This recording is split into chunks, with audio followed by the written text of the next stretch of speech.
speaker is Vijay Prashad, an academic historian who's written extensively about Asia and elsewhere.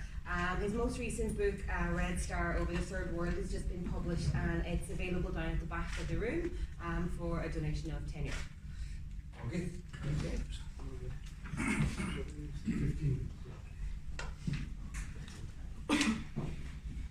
Hello, good evening.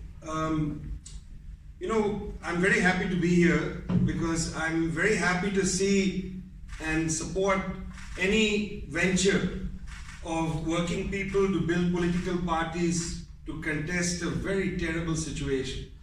I mean, the fact of the matter is, globally, the world situation is as bad as I can remember it. We have a situation where the liberals and the neoliberals have exhausted their agenda entirely. They are unable to provide solutions to the problems that capitalism has given the world. The left is decidedly weak, at its weakest point globally, and in this gap emerges the hard right. And the hard right has come in not by offering solutions to the problems that capitalism has produced, but by dividing society. Because they will, after all, come up with their cliched answers. If you join the parties of the hard right, you don't need to study. It's quite easy. Whatever the problem is, the blame is to the immigrants. The blame is to racial minorities. The blame is to feminism. The blame is to anybody. Their politics is structured around blaming people.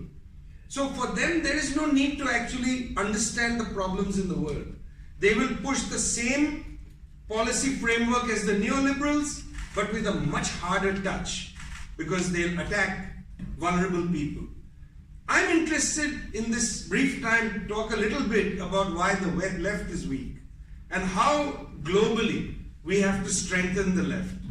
So if you don't mind, I'm going to offer some points about why I think the left has become so weak in the last 40 years.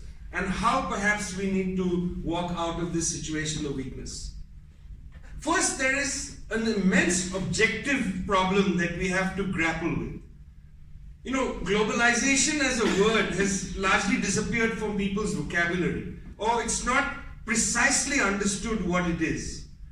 To understand globalization, you have to actually go back 50 years from now and look at three main very important developments, processes that come together to disadvantage the left.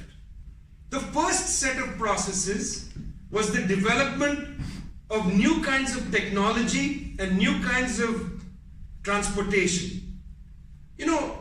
Firms used to be stuck in one location. You'd have to build a car in one factory. But a very interesting set of developments come in information technology. One is, of course, satellites that are able to link computers in one part of the world to the other in real time. And linked to that, of course, is computers and databases, which can be manipulated in different parts of the world simultaneously. You don't have to mail the sheet of, the inventory. You don't have to fax it. And so somebody else has to input the data. It's all in real time. And that's very important for what I'm going to say in a minute.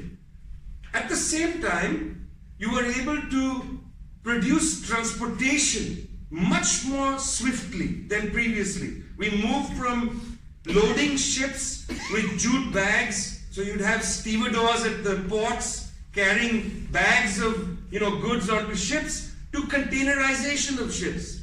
And that container is removed by a crane, put at the back of a truck or the back of on a railway siding, and it's zipped off to market.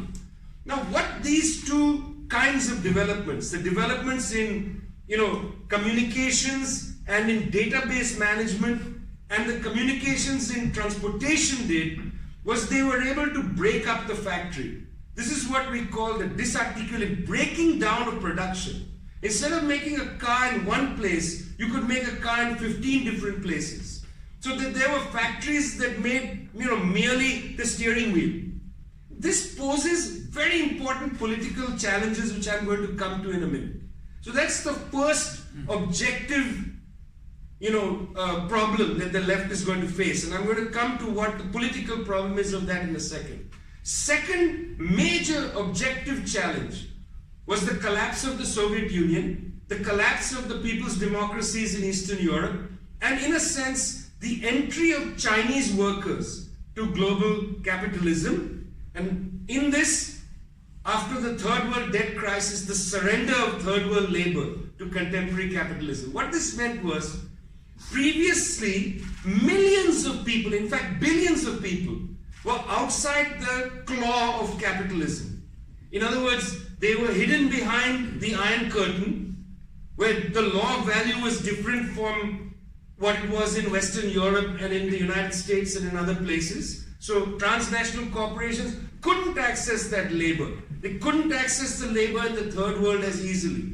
And they certainly couldn't access it in China until Deng Xiaoping basically opened China up to transnational corporations. What this meant was, suddenly you had an enormous plurality of labor available to transnational corporations. This is the second most important objective shift in the last 50 years. It has immense political implications. I'm going to talk about that in a minute.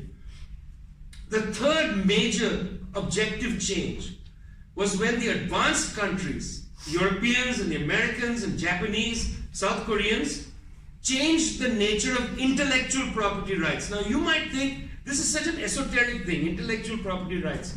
It's the center of today's globalization. You see, previously, intellectual property rights was only in the process, not the product. That means that if you made eyeglasses, only the way you made the eyeglasses could be patented. It was called process-oriented property rights.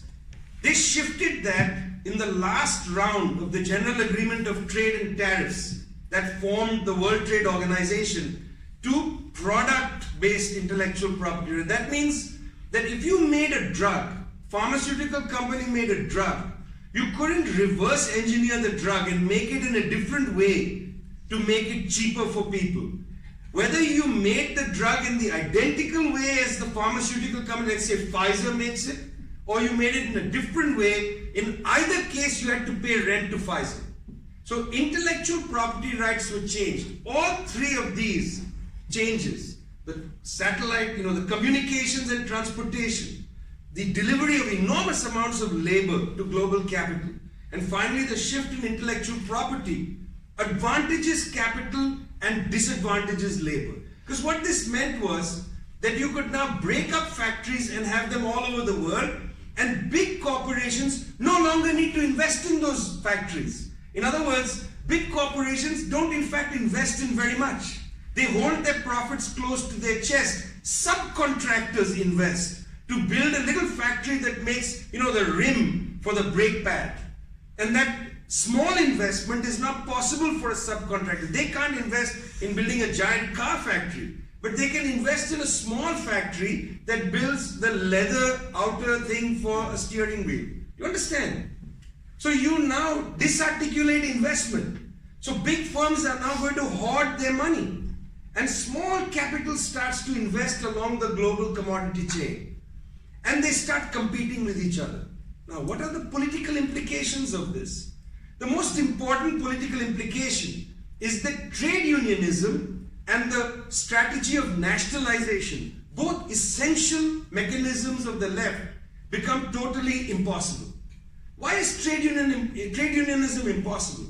You see, if you are working in a factory that only produces the steering wheel, there are about 6 other factories that produce steering wheels, all by subcontractors. If you go on strike, then Ford Motor Company is no longer going to buy from you, they'll buy from others.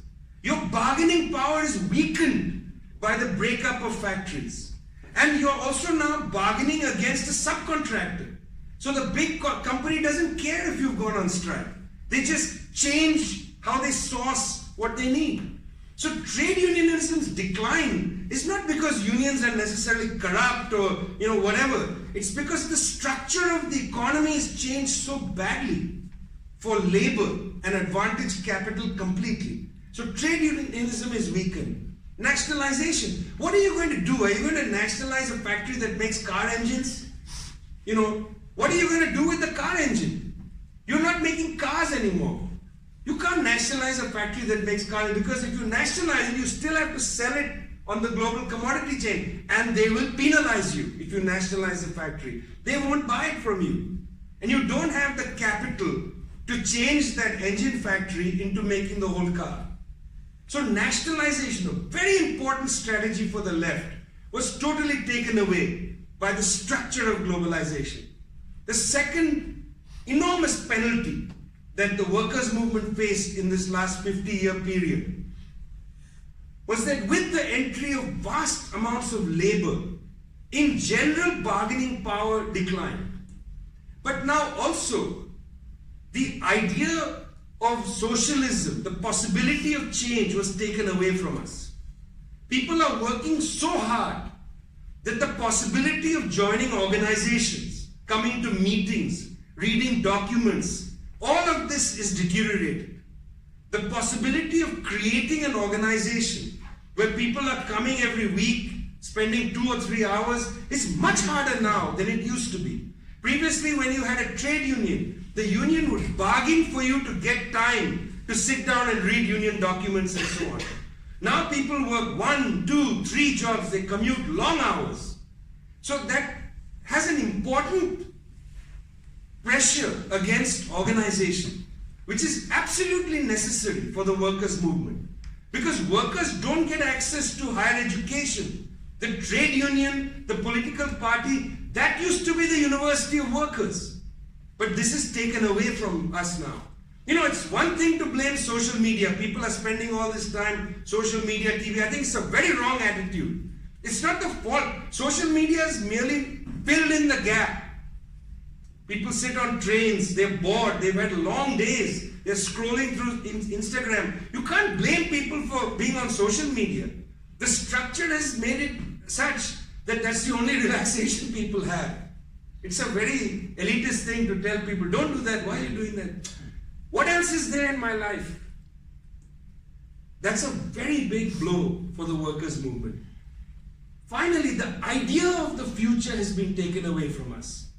You know, when Margaret Thatcher said there is no alternative, you know, we scoffed at it. All us leftists said, what is she talking about? Of course there's an alternative.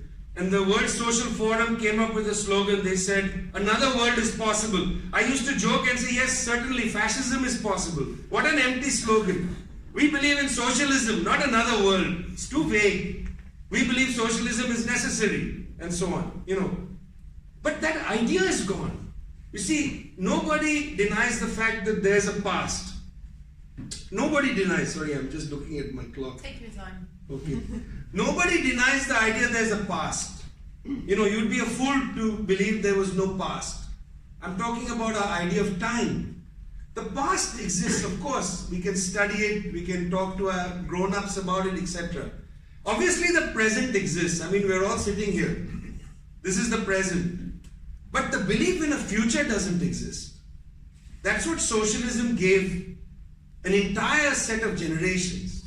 What do I mean by there's no belief in the future? Obviously, I'm not crazy. Obviously, there'll be tomorrow and there'll be day after. I mean, won't there? We hope. With this capitalist global warming and so on, there's no guarantee.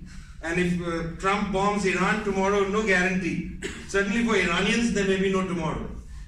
Because they can really bomb Americans. They can really destroy a country. They've shown it. They are experts at it. It's their comparative advantage. They can destroy countries and they can steal your money. They're very, very important. And they can sell you really bad food. I saw on this main street, McDonald's, this, that, you have also bitten that bug. What do I mean by there's no future? By that I mean that there's a past, there's a present, and then there's just an endless series of presents. Maybe some tinkering at the margins. Tomorrow is just going to be like today. And the next day after that is just going to be like yesterday. And it's on sequentially forever. Nothing can change. That sense of futility is amazing.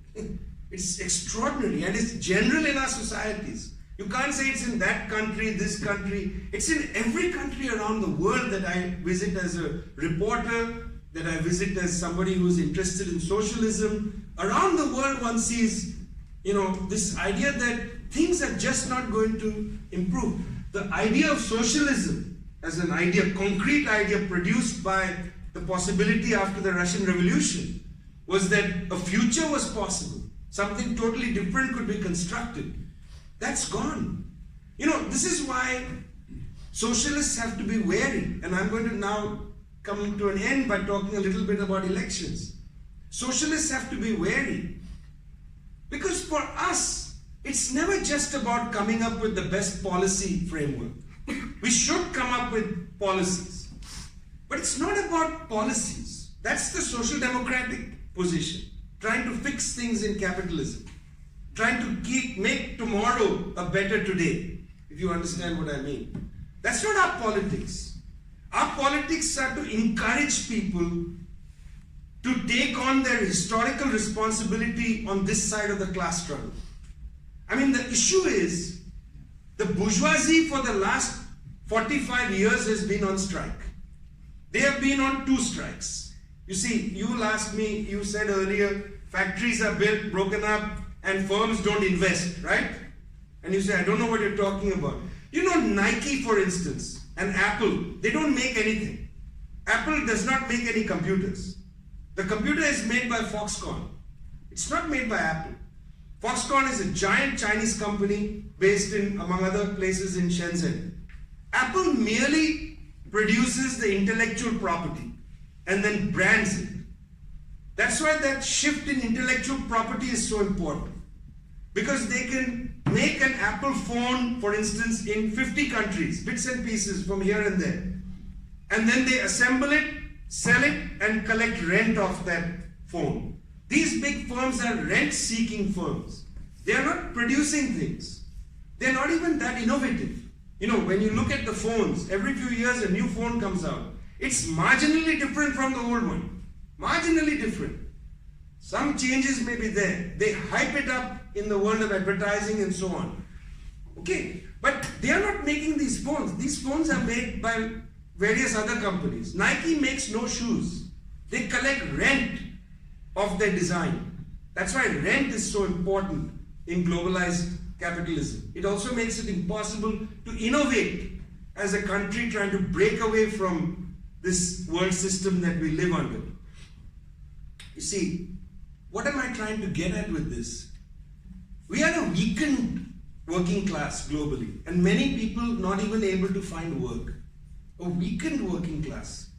But the capitalists are stronger, and they have been on strike in 2 different ways.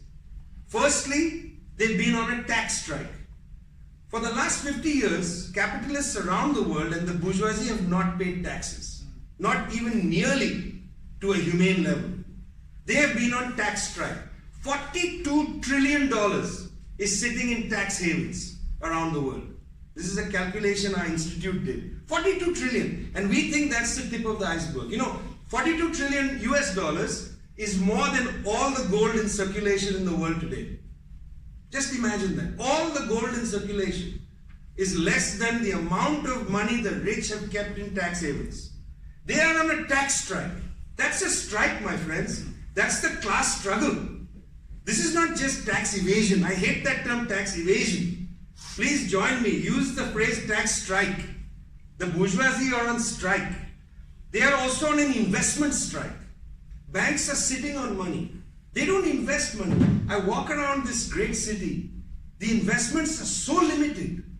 You know, where there should be thriving shops, small businesses, cooperatives, interesting ways of living in a city as vibrant as this, you don't have. You have broken down storefronts and then McDonald's.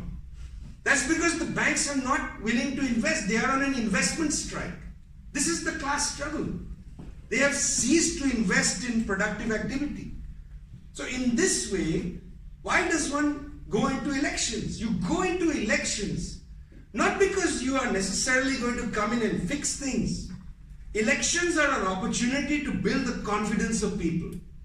Elections are where the working class are able to tell each other stories about their ideology, their views, clarify their understanding of the situation, and build their confidence. Nobody gets elected to become, the leader of the working class. You get elected so that the working class becomes the leader. That's the point of an election. I remember as a teenager arguing with a text by Lenin that I was reading, where Lenin talked about the importance of elections. And every young person thinks elections are useless, because you start absorbing the cynicism around you and think election is useless. But this was a very instructive internal debate I had with that old man. And the debate led me to the view that an election is merely a political opportunity to build the confidence of people. What do we seek as a socialist party? It's to have a confident working class. To have a working class that is confident with its ideas and able to put its ideas forward as the antidote to the failure of capitalism. That's what you're doing this election. That's what every socialist does in an election. That's what elections are for. So I wish you great luck in this election, in the next election, and in all the work you do in between elections. Because certainly globally, we have been greatly damaged by this social process called globalization. And we're struggling to find our way to rebuild the left in the detritus created by this social process that's delivered the world to the far right. The far right is not some evil twin that was living under the bed of Western civilization after the demise of the Nazis. The far right is the product of globalization. And we have to struggle to create the left flank, not only to defeat the far right, but to defeat its social conditions, which is globalization. Thanks a lot.